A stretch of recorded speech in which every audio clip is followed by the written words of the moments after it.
gitu. Wanginya pekat. Bukan karena filosofinya. Ya? Bukan karena filosofinya. Enggak, ini nyata, ini bisa diilmiahkan.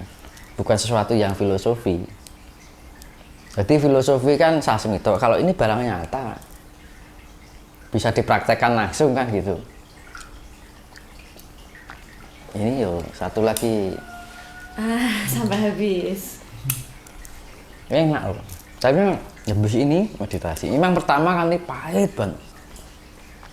Kayak orang ngarep mutah gitu. Kalau nggak terbiasa harus balik mutah. Karena nggak kuat pahitnya. Tapi kalau melatih sih nggak begitu pahit ya. Tapi kalau kantil atau bunga cempaka mulia itu pahit banget. Aku dulu juga nggak terbiasa karena sudah lama kelamaan akhirnya biasa. Itu makanya jangan selalu dikaitkan dengan hal yang mistis atau yang sifatnya abstrak gitu. Jadi makan bunga itu bukan sesuatu yang menjadi mitos ya. Kalau nggak percaya dipraktekkan aja di rumah. Gitu. Manfaatnya banyak. Itu bisa bikin awet muda kok. Gitu. Berarti juga termasuk bisa untuk buka aura juga ya. Itu otomatis nanti, nggak usah lari kemana untuk cari buka aura, itu terbuka dengan sendirinya, nggak usah pakai susuk. Itu dengan makan bunga ini loh, nanti wes auranya sudah otomatis nanti memancar dengan sendirinya. Ini alami. Leluhur kita dulu seperti itu semua, bunga itu dimakan. Nah itu. Terus Mas ini, Tuhan itu suka orang yang seperti apa sih Mas? Ya itu, Tuhan itu paling nggak suka dengan orang yang sombong. Tuhan lebih suka yang sifatnya rendah hati. Karena gini, yaitu tadi kan saya bilang gini, lebih baik menjadi orang bodoh tapi rendah hati daripada orang yang pandai tapi egonya terlalu tinggi. Makanya kan kalau orang yang egonya terlalu tinggi itu akan sulit untuk memperbaiki diri. Karena cara untuk memperbaiki diri itu dasarnya adalah kita harus mempunyai sifat rendah hati, ya kan? Kalau kita merasa bersalah kan nggak mungkin toh, nggak melalui dengan sifat rendah hati. Tetap nganggo rendah hati kan. Kalau orang tinggi hati nggak mungkin dia akan merasa bersalah. Iya kan? Egois. Nah, kalau orang tinggi hati nggak mungkin dia akan mudah untuk disalahkan. Kalau kita menyalahkan malah dibalik kita yang disalahkan. Nah itu namanya ego yang tinggi. Makanya kan agar kita bisa menjadi orang pilihan Tuhan atau keinginan Tuhan, ya kita harus bisa berusaha menjadi orang yang rendah hati. Kan ngono. Makanya kan lebih baik menjadi orang bodoh tapi bisa rendah hati daripada orang pandai egonya terlalu tinggi, ya kan? Ya kadang-kadang orang yang sudah pandai akhirnya merendahkan orang lain. Nah itu kan, nah itu akhirnya dia kehilangan kepandaiannya sendiri. Makanya kan akhirnya tidak bisa memahami orang lain. Makanya kan dunia ini kan butuh orang yang mengerti, ya gitu kan. Lebih baik bodoh tapi mengerti, iya kan? Gitu Pak. Jadi orang pandai tapi tidak mampu memahami orang lain kan percuma. Kepandaiannya hanya sifatnya dari segi keduniawian mungkin kan. Kan zaman sekarang kan yang dipandaikan kan masalah keduniawian.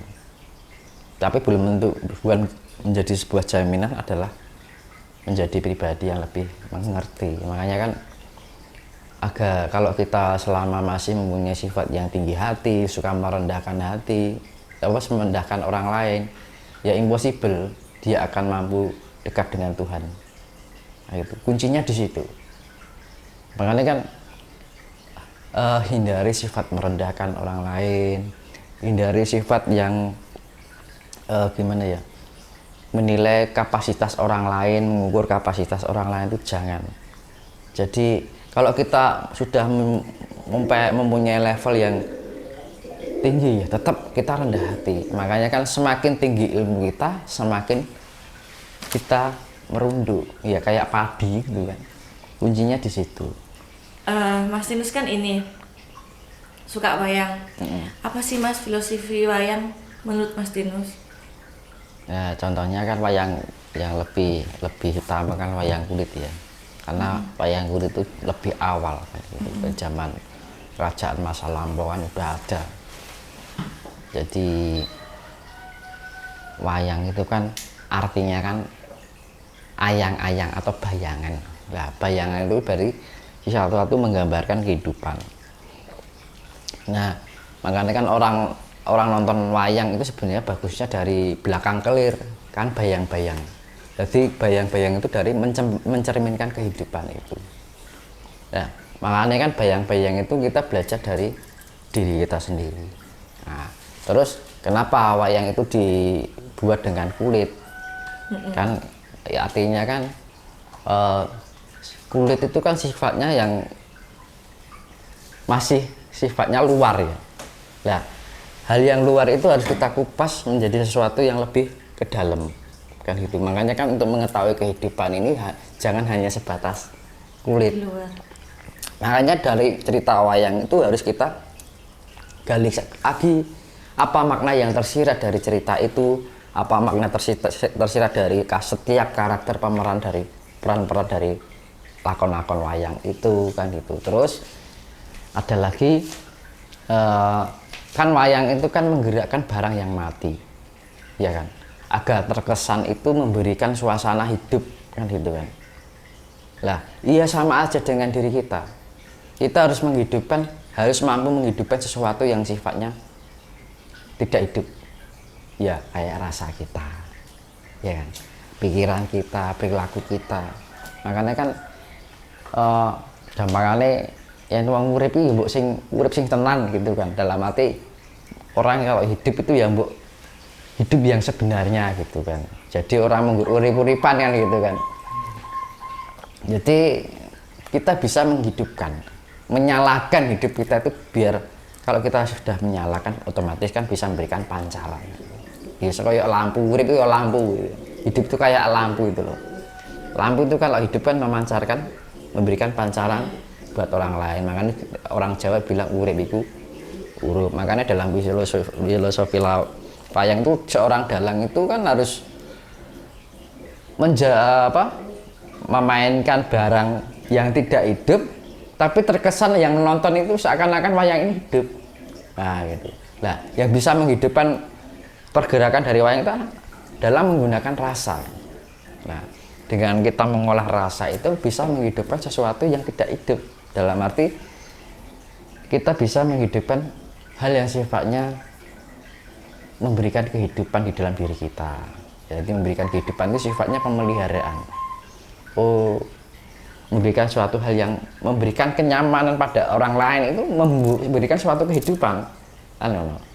Memberikan suatu kata-kata yang menyejukkan, menenteramkan, itu memberikan suatu hal yang sifatnya tidak hidup menjadi hidup. Contoh gini, kita ngobrol dengan orang ini. Kalau kita ngobrol, kita bisa sinergi, sefrekuensi, otomatis kan kadang-kadang kan waktu nggak terasa gitu, saking asiknya ngobrol. Akhirnya karena rasa nyaman itu sendiri. Karena misalkan gini, kita curhat nih, kita punya masalah, ya, terus kita curhat dengan orang yang sefrekuensi. Akhirnya apa? Masalah itu kayak berkurang dengan sendiri tanpa disadari.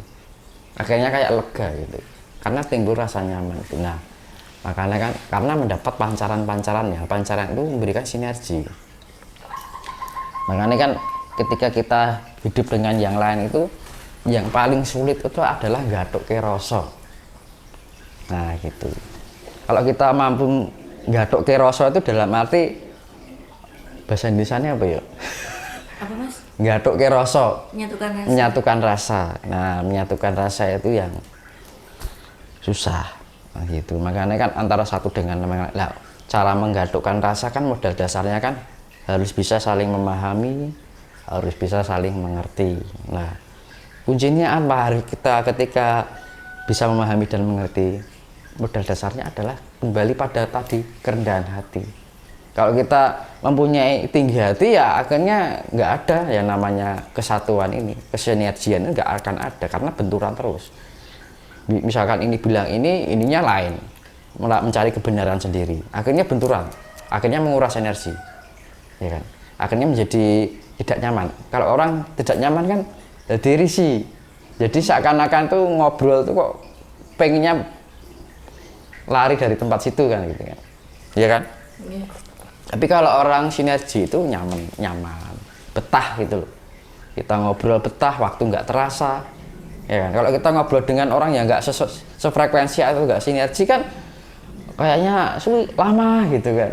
Setengah jam aja lama banget gitu kan. Rasanya ingin pergi dari situ kan gitu kan. Namanya gitu kan. Kalau misalkan sedang alio kan gitu kan, baratnya kan gitu. Tapi kalau kita sefrekuensi kan namanya untuk mensefrekuensikan itu kan makanya perlunya kerendahan hati. Kita bergaul dengan orang rendah hati itu jauh lebih enak. Jangan pernah merasakan sendiri kan. Kalau ngobrol dengan orang yang terlalu sombong atau terlalu tinggi hati kan gak enak. Itu otomatis gitu. Makanya kan modal dasar untuk kita mampu menghargai orang lain dan mengerti orang lain kan, bisa memahami orang lain kan, kuncinya adalah kerendahan hati. Makanya kan tadi saya bilang Tuhan itu lebih menyukai orang yang rendah hati daripada pandai tapi tinggi hati. Nanti tinggi hati otomatis kan egonya terlalu tinggi, ya kan? Nah itu. Makanya filosofi wayang itu kita harus bisa menghidupkan sesuatu yang tidak hidup agar menjadi suasana itu menjadi hidup kan gitu. Kalau kita berikan suasana yang hidup, memberikan rasa nyaman, ya kan. Makanya kan kalau cerita wayang itu kalau lagi sedih orang nonton keterbawa sugestinya, sedih.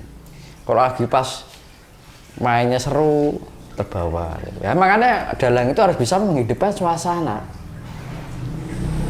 Nah, dan di dalam wayang itu kan karakternya banyak, ya kan. Ada yang jahat.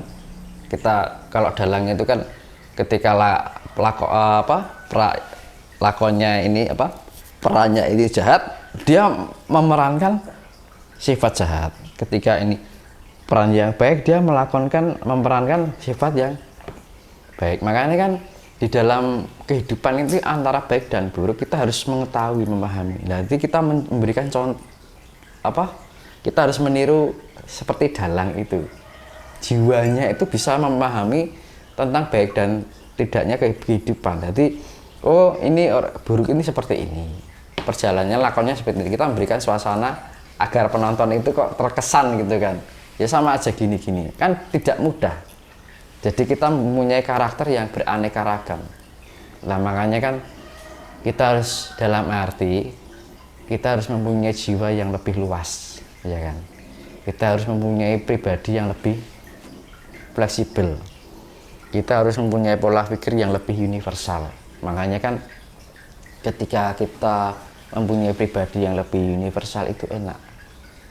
Bisa diterima oleh semua kalangan. Nah gitu loh.